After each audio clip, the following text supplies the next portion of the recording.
다 함께 사사기 2장 1절에서 10절까지의 말씀을 함께 봉독하겠습니다. 야훼의 사자가 길갈에서부터 복임으로 올라와 말하되 내가 너희를 애굽에서 올라오게 하여 내가 너희의 조상들에게 맹세한 땅으로 들어가게 하였으며 또 내가 이르기를 내가 너희와 함께 한 언약을 영원히 어기지 아니하리니 너희는 이 땅의 주민과 언약을 맺지 말며 그들의 제단들을 헐라하였거늘 너희가 내 목소리를 듣지 아니하였으니 어찌하여 그리하였느냐. 그러므로 내가 또 말하기를 내가 그들을 너희 앞에서 쫓아내지 아니하리니 그들이 너희 옆구리에 가시가 될 것이며 그들의 신들이 너희에게 올무가 되리라 하였노라. 야훼의 사자가 이스라엘 모든 자손에게 이 말씀을 이르매 백성이 소리를 높여 운지라. 그러므로 그곳을 이름하여 복임이라 하고 그들이 거기서 야훼께 제사를 드렸더라. 전에 여호수아가 백성을 보내매 이스라엘 자손이 각기 그들의 기업으로 가서 땅을 차지하였고 백성이 여호수아가 사는 날 동안과 여호수아 뒤에 생존한 장로들 곧 야훼께서 이스라엘을 위하여 행하신 모든 큰 일을 본 자들이 사는 날 동안에 야훼를 섬겼더라. 야훼의 종 눈의 아들 여호수아가 110세의 죽음에 무리가 그의 기업의 경내에 에브라임 산지 가스산 북쪽 딥낫 헤레스에 장사하였고 그 세대의 사람도 다 그 조상들에게로 돌아갔고 그 후에 일어난 다른 세대는 야훼를 알지 못하며 야훼께서 이스라엘을 위하여 행하신 일도 알지 못하였더라. 아멘. 오늘도 온라인으로 새벽 예배를 드리시는 모든 성도님들께 하나님의 은혜가 넘치시기를 축원합니다. 지금 우리는 코로나 4차 확산으로 크고 작은 어려움 가운데 있습니다. 그러나 빛은 어둠 속에 있을 때 더 강하게 보이는 법입니다. 우리가 이럴 때일수록 더 주위의 이웃을 더 돌아보고 또 성도님들끼리 서로를 더 격려함으로 인해서 우리의 믿음을 더 견고하게 다지는 그러한 우리 모두가 되기를 바라겠습니다. 저는 오늘 본문 말씀을 통해서 하나님을 알지 못하는 세대라는 제목으로 함께 말씀을 나누길 원합니다. 사사기는 오늘날의 이 시대와 너무나도 흡사합니다. 사사기를 한 구절로 요약한다면 마지막 장인 21장 25절에 나와 있는 것처럼 그때 이스라엘에 왕이 없으므로 사람이 각기 자기의 소견에 옳은 대로 행하였더라. 이렇게 요약할 수가 있습니다.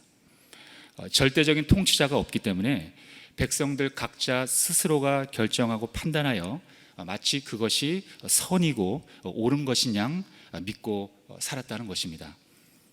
그런데 이 사사시대의 특징이 오늘날의 이 시대와 너무나 동일하다는 것입니다.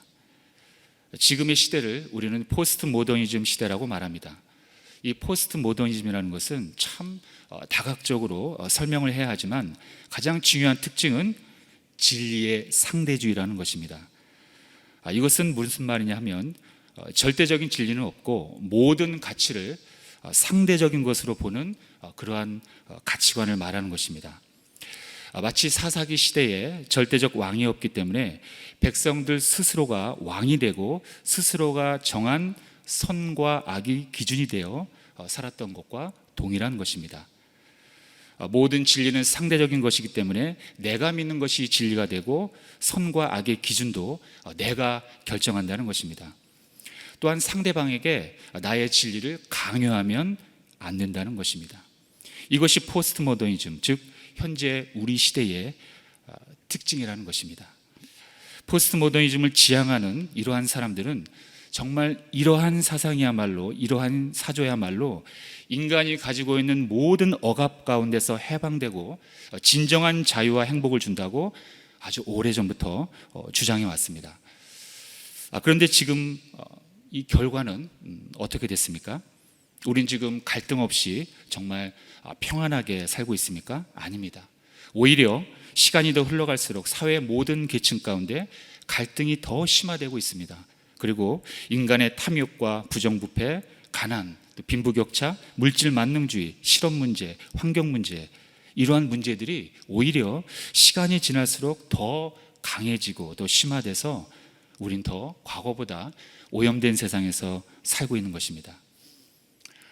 바로 이러한 것은 무엇을 말하고 있는가? 그것은 인간의 죄성을 고려하지 않은 채 인간에게 맡겨진 자유란 결국 인간 스스로가 파괴될 수밖에 없다는 것을 이 역사가 아주 잘 보여주고 있는 것입니다.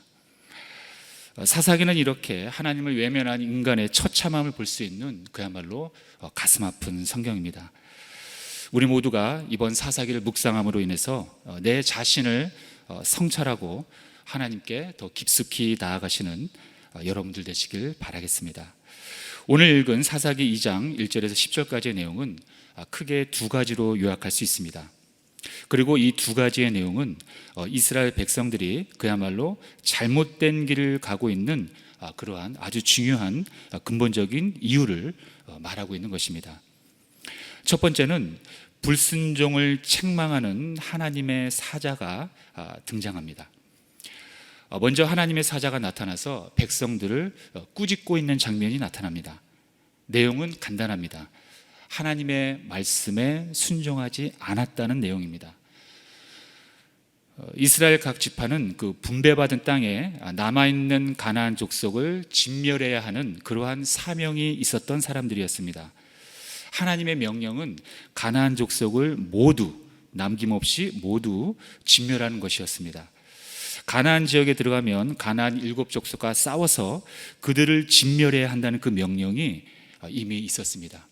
자세한 내용은 신명기 7장에 보면 나와 있습니다. 대표적으로 신명기 7장 16절에 보면 내 하나님 야훼께서 내게 넘겨주신 모든 민족을 내 눈이 긍휼히 여기지 말고 진멸하며 그들의 신을 섬기지 말라. 그것이 내게 올무가 되리라. 이렇게 명령하셨음에도 불구하고 이스라엘 백성들은 이 말씀에 순종하지 않았습니다. 일부만 몰아내고 나머지는 함께 살았습니다. 그리고 남아있는 그 일부의 가나안 족속들을 노예로 삼았습니다. 이것은 다르게 얘기하면 경제적 이익을 위해서 그들을 일부 남겨놓았고 살려주었다는 것입니다. 하나님의 말씀에 순종하기보다는 어떤 현세적인 복에 더 치중했다는 사실입니다. 하나님은 분명히 그들을 진멸하고 그들의 우상까지도 모두 없애라고 말씀하셨습니다. 다시 신명기 12장 2절로 3절을 보면 이렇게 말씀하셨습니다. 너희가 쫓아낼 민족들이 그들의 신들을 섬기는 곳은 높은 산이든지 작은 산이든지 푸른 나무 아래든지를 막론하고 그 모든 곳을 너희가 마땅히 파멸하며 그 제단을 헐며 주상을 깨트리며 아세라상을 불사르고 또 그 조각한 신상들을 찍어 그 이름을 그곳에서 멸하라. 이렇게 명령하셨던 것입니다. 그런데 어떻게 생각하면 세상 사람들은 이렇게 생각할 수 있습니다. 우리 하나님 너무 잔인한 거 아닌가? 어떻게 보면 가나안 사람들이 무슨 죄가 있는가? 오히려 그 사람들의 입장에서 볼 때는 이스라엘 백성들이 이방 민족들인데 이방 민족들이 쳐들어와서 자기네들을 죽이는 거 아닙니까? 하나님은 전쟁을 그렇게 좋아하시는가? 가나안 지역에 사는 사람들도 요즘 말로 얘기하면 그들에게도 인권이 있는데 그 사람들을 존중해야 하는데 하나님이라는 그 신은 너무 잔인한 거 아닌가? 이렇게 생각할 수도 있습니다. 그러나 하나님의 뜻은 여지없이 그럼에도 불구하고 남김없이 그들을 모두 진멸시키는 것이었습니다. 왜일까요? 그렇게 하지 않으면 오히려 이스라엘 백성들이 가나안 족속의 우상을 섬겨 거룩을 잃어버리게 되고 결국에는 죽게 되기 때문입니다. 멸망하기 때문입니다. 우상 앞에서 자기 자식을 산채로 불로 태우는 인신제사, 우상을 만들어 놓은 산당 앞에서 각종 음란한 성행위를 하는 의식, 하나님이 창조한 해와 달과 별과 같은 이런 피조물들을 마치 하나님인 양 섬기고 그것들에게 예배하는 의식, 짐승과 수간을 나누고 자기 자식들을 우상 앞에 던지는 의식, 바로 이러한 제사를 하는 족속이 다름 아닌 가나안 족속들이었습니다. 하나님은 이러한 자들로부터 자신의 백성들을 지키고자 했던 것입니다. 그러나 이스라엘 백성들은 하나님의 이러한 깊은 마음을 헤아리지 못한 채 그 명령을 어기고 모두 진멸하지 않고 오히려 그들과 함께 섞여서 살게 된 것입니다. 그런데 그 결과는 어떻게 됐습니까? 아니나 다를까 역시 이스라엘 백성들은 가나안 민족의 풍속을 따라 섬기고 그들의 우상을 따라 섬기고 결국에는 하나님을 멀리하게 됩니다.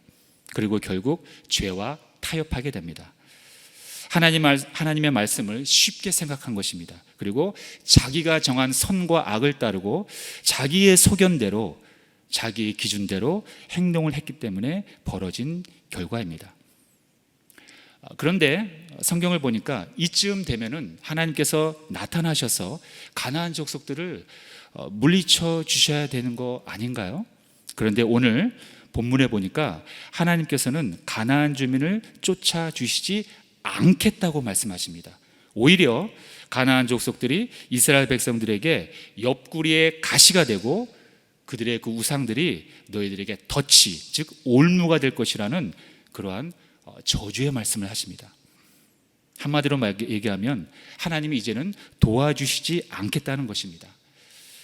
오늘 본문 3절을 보면 이렇게 나와 있었어요. 그러므로 내가 또 말하기를 내가 그들을 너희 앞에서 쫓아내지 아니하리니 그들이 너희 옆구리에 가시가 될 것이며 그들의 신들이 너희에게 올무가 되리라 하였노라. 백성들은 가나안 족속의 우상을 섬기면 정말 진정한 자유와 부와 행복이 올 것이라고 믿었어요. 그런데 알고 보니 그것이 오히려 이제는 올무가 돼서 그들의 삶을 괴롭힌다는 하나님의 말씀이 떨어진 것입니다. 한마디로 짧게 얘기하면 하나님의 징벌입니다. 그런데 이 말씀을 듣자 백성들의 반응은 어떠했습니까? 갑자기 눈물바다가 됩니다. 그리고 하나님께 진정한 예배를, 제사를 드리게 됩니다. 그야말로 평소에 하지 않았던 회개의 눈물과 간구와 진정으로 하나님께 예배를 드리는 모습이 나옵니다. 정말 하나님께 징벌을 받는 것이 두렵긴 했나 봅니다. 오늘의 본문 4절과 5절에 보면 야훼의 사자가 이스라엘 모든 자손에게 이 말씀을 이르매 백성이 소리를 높여 운지라. 그러므로 그곳을 이름하여 보김이라 하고 그들이 거기서 야훼께 제사를 드렸더라. 그야말로 하나님은 우리의 눈물에 약하십니다. 통해자복하는 자들에게 여지없이 다시 은혜를 베푸십니다. 부르짖는 자들에게는 하나님께서는 당신의 비밀을 모두 여십니다. 시편 51편 17절에 보면 이러한 말씀이 있습니다. 하나님께서 구하시는 제사는 상한 심령이라. 하나님이여 상하고 통회하는 마음을 주께서 멸시하지 아니하시리이다. 이렇게 우리가 눈물로 아버지 앞에 회개하며 나아갈 때 하나님은 여지없이 우리를 용서해 주시고 받아주신다는 것입니다. 그런데 이렇게 백성들의 회개하는 눈물, 이러한 진정성 있는 예배는 안타깝게도 그리 오래가지 못합니다. 이스라엘 백성들은 앞으로 내용이 나오겠지만 다시 우상을 섬기게 되고 다시 하나님을 망각하는 그러한 어처구니 없는 죄를 또 반복해서 짓게 됩니다. 이렇게 사사기를 보면 안타깝게도 계속해서 똑같이 반복되는 하나의 패턴이 있습니다. 이른바 이러한 것을 사사기적 패턴 또는 순환이라고 말합니다. 어제 목사님도 말씀해 주셨지만 첫 번째로 백성들은 하나님의 말씀에 불순종하여 죄를 짓습니다. 그리고 두 번째로 하나님께서는 그로 인해서 주변 나라를 통해서 압제를 당하게 함으로 하는 그러한 징벌을 주십니다. 그리고 세 번째로 이런 징벌을 받게 되는 백성들은 그제서야 회개하며 눈물로 하나님 앞에 간구합니다. 네 번째로 그러자 하나님께서는 그 백성의 눈물의 소리를 들으시고 다시 사사를 세워서 이스라엘을 구원해 주십니다. 그런데 다섯 번째로 그러나 백성들은 시간이 지난 후에 그 하나님의 구원의 은혜, 그것을 여지없이 또 망각합니다. 잊어버립니다. 그리고 역시 다시 1번으로 돌아갑니다. 또 죄를 짓게 되는 것입니다. 이것이 사사기적인 패턴이라는 것입니다. 순환이라는 것입니다. 어쩌면 우리의 자화상이 될 수도 있습니다. 하나님이 원하시는 순종은 우리가 편한 대로, 우리가 하고 싶은 순종만 하는 것이 아니라 온전한 순종을 요구하시는 것입니다. 다소 우리가 이루기 힘든, 해내기 힘든 문제가 있더라도 하나님께서 함께 한다고 약속하셨다면 우리는 그 문제를 정면 돌파해야 합니다. 그러나 안타깝게도 때로는 우리는 하나님의 능력보다는 나의 실력을 먼저 의지할 때가 많습니다. 이렇게 자기 능력의 한계까지만 순종하는 모습을 바로 이스라엘 백성들이 오늘 보였다는 것입니다. 하나님의 능력을 의지하는 온전한 순종, 그것만이 우리의 진정한 삶의 모습입니다. 자, 두 번째로 이스라엘 백성들의 실패하는 모습이 또 나옵니다. 그것은 신앙 계승에 실패한 백성들의 모습입니다. 오늘 읽었던 본문 10절에 보면 이렇게 나와 있습니다. 그 세대의 사람도 다 그 조상들에게로 돌아갔고 그 후에 일어난 다른 세대는 야훼를 알지 못하며 야훼께서 이스라엘을 위하여 행하신 일도 알지 못하였더라. 성경은 왜 하필 이러한 말씀을 기록해 두었을까요? 광야 세대였던 여호수아 시대의 사람들이 모두 죽고 그 이후에 태어난 이른바 가나안 정착 세대는 아쉽게도 하나님을 알지 못하는 세대라고 본문은 기록하고 있습니다. 사실 이스라엘 백성들은 하나님이 그 애굽에 내리신 그 10가지 재앙을 체험한, 그래서 애굽에서 탈출한 그런 사람들입니다. 그리고 하나님의 약속한 땅 가나안 땅까지 도착하기까지 하나님의 인도하심을 충분히 경험했던 사람들입니다. 때로는 하나님을 원망하고 불평했지만 그때마다 하나님은 아버지 되심의 사랑으로 이들을 여지없이 감싸주고 보호해 주셨습니다. 홍해바다가 갈라지는 기적, 만나와 메추라기, 그리고 십계명, 율법, 성막 제사를 통한 하나님의 죄 사함, 불기둥, 구름기둥, 그리고 무너지는 여리고성, 바로 이러한 놀라운 하나님의 역사를 경험하며 겨우 가나안 땅에 도착하게 된 것입니다. 그런데 이러한 엄청난 역사들이 그야말로 땅속에 묻히게 된 것입니다. 가나안에 정착한 이스라엘의 다음 세대들은 이러한 놀라운 하나님의 행하심을 듣지도 보지도 못했기 때문입니다. 조금 전에 읽은 10절 후반부에 야훼께서 이스라엘을 위하여 행하신 일도 알지 못하였더라. 이 문구는 사실 앞으로 펼쳐질 사사기의 그 어두운 내용을 미리 보여주고 있는 것입니다. 그렇다면 이들은, 이 가나안에 정착한 정착 세대들은 이들의 부모들과는 달리 왜 하나님을 알지 못하는 세대가 되었을까요? 이유는 간단합니다. 전해주는 자가 없었기 때문입니다. 하나님을 보여주는 자가 없었기 때문입니다. 이들의 부모들이 광야 생활을 통해 경험했던 이 어마어마한 하나님과의 관계, 이 살아있는 경험들이 계승이 안 된 것입니다. 하나님과 맺은 그 언약 백성의 관계가 광야에서 그냥 끝나버린 것입니다. 대부분의 자녀들에게 계승이 되지 않았던 것입니다. 가나안 족속을 모두 진멸하라는 하나님의 명령에 불순종한 이 부모 세대가 다음 세대에게 온전한 믿음을 가르치지 못한 것은 어쩌면 당연한 결과일 수도 있습니다. 하나님을 등진 세대는 어떻게 됩니까? 당연히 우상에 빠질 수밖에 없으며 세상적 가치관에 자기의 인생을 맡기게 됩니다.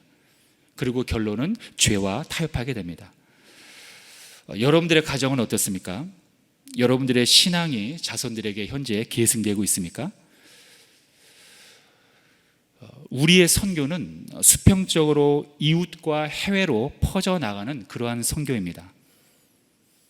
우리 그리스도인들의 마지막 최대 사명은 누가 뭐라 해도 세계 선교입니다. 그러나 그와 동시에 우리의 선교는 반드시 수직적으로 자손들에게 내려가야 합니다. 이렇게 수평적인 선교와 수직적인 선교가 동시에 이루어져야 합니다. 어떤 분들은 가정은 전혀 돌보지 않고 수평적인 선교에만 고집하는 분들이 있습니다. 물론 나름대로 사정이 있겠지만 저는 그렇게 생각합니다. 불타는 지옥에 들어가 영원히 고통받을 자기 자녀의 모습을 한 번만이라도 생각했다면 자기 자녀에게 하나님의 사랑을 보여주었을 것이라고 저는 생각합니다. 대부분 어르신들의 기도 제목을 보면 자녀들의 믿음 회복이 정말로 참 많이 있습니다. 참 안타까운 기도 제목입니다. 그런데 저를 비롯해서 부모 되는 우리들은 분명히 알아야 할 것이 있습니다. 자녀들은 부모들의 뒷모습을 보고 배운다는 말이 있습니다. 우리의 자녀들은 부모님들이 하나님을 대하는 모습을 다 알고 있습니다. 부모님들이 이웃을 대하는 모습을 다 알고 있습니다. 부모님들이 교회를 대하는 모습을, 예배를 대하는 모습을 다 알고 있습니다. 여러분들이, 저와 여러분들이 하나님을 진짜 사랑하는지 아니면 세상을 더 진짜 사랑하는지 자녀들은 모르는 것 같지만 사실 다 알고 있다는 것입니다. 우리의 부모님들은 인생에서 가장 중요한 것이 무엇인지, 그리고 또 우리는 무엇에 순종하며 따라가야 하는지를 삶으로, 태도로, 행동으로 보여주어야 한다는 것입니다. 그리고 자녀와의 그 관계는 용서하시는 하나님의 성품 위에, 그 기초 위에 세웠어야 한다는 것입니다. 만약 그러지 못하셨다면 오늘부터 다시 시작하시기 바랍니다. 아직 늦지 않았습니다. 어떤 학생들은 시험 때가 되면 예배를 빠지는 것은 너무나 당연한 것으로 알고 있습니다. 또 어떤 어른들은 회사에 중요한 일이 있다면 예배보다 먼저 회사로 달려가는 것을 지극히 당연한 것으로 여기고 있습니다. 교회란 내 짜투리 시간을 통해서만 사용한다는 것입니다. 가장 중요하고 가장 소중하고 가장 가치 있는 시간은 교회에 있는 것이 아깝다는 것입니다. 물론 그렇게 생각하는 사람들은 합리적인 나름대로 이유를 대곤 합니다. 하나님께 영광 돌리기 위해서는 성공해야 한다는 것입니다. 하지만 하나님께서는 우리의 성공보다 우리의 마음의 중심을 더 우선적으로 보신다는 것을 우리는 명심해야 합니다. 또 예배를 거부하는 어떤 사람들은 이렇게 얘기합니다. 교회, 성도들, 목회자 이런 사람들한테 나는 상처를 너무 많이 받았어요. 이러한 이유를 대면서 교회를 거부합니다. 그러나 그러한 이유들은 사람들에게는 충분한 이유가 될지 몰라도 마지막 하나님의 심판대 앞에서는 변명이 되지 못합니다. 왜냐하면 하나님은 역시 우리의 마음의 중심을 꿰뚫어 보시기 때문입니다. 상처를 받는 것은 절대로 나쁜 것이 아닙니다. 우린 모두가 예외 없이 상처를 주기도 하고 상처를 받는 존재입니다. 질그릇처럼 깨지기 쉬운 존재가 우리 인간이라는 것입니다. 그래서 이 질그릇 안에 우리의 보배 예수 그리스도를 담아야 회복이 일어나는 것입니다. 그런데 정말 나쁜 것은 그 상처라는 짐을 하나님 앞에 들고 나와 치료를 받아야 하는데 그것을 품고 살아가는 것입니다. 우리의 상처를, 우리의 분노를, 우리의 아픔을, 그 무거운 짐을 그대로 내가 품고 살아가는 것, 이것이 나쁘다는 것입니다. 사실상 그것은 자신을 하나님 앞에 완전히 내려놓지 못하는 교만입니다. 우리는 이런저런 핑계를 대고 교회를 떠나고 예배를 등지고 공동체를 향해, 성도를 향해 수군거리기도 하며 그러한 모습들을 은연중에 자녀들 앞에서 서심없이 보이며 살아왔다는 것입니다. 그러한 상태에서는 우리가 아무리 그럴듯한 복음을 전한다고 해도 우리의 자녀들은 마음의 문을 절대로 열지 않습니다.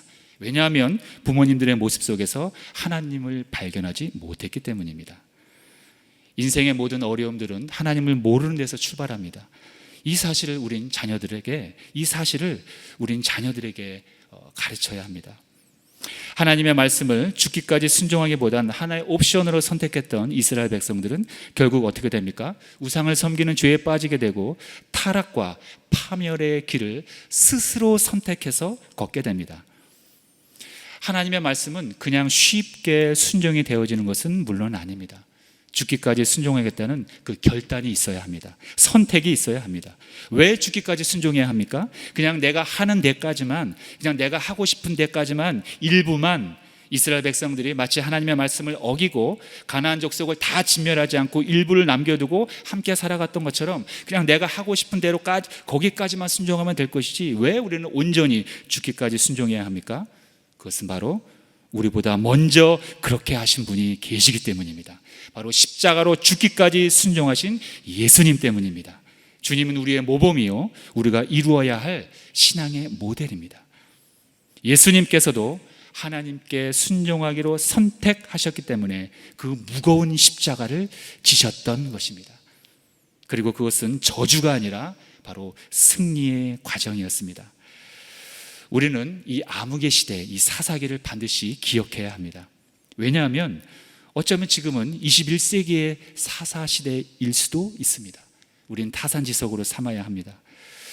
하나님의 말씀은 우리를 억압하기 위해서가 아니라 우리를 죄에서 자유를 얻기 위해서 주시는 하나님의 말씀, 하나님의 사랑이라는 것을 우리는 절실히 깨달아 순종해야 하는 것입니다.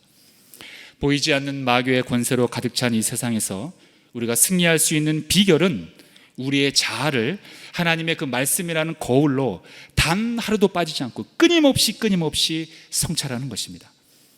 그리고 그 후에 우리는 성령의 도우심을 날마다 간구해야 하는 것입니다.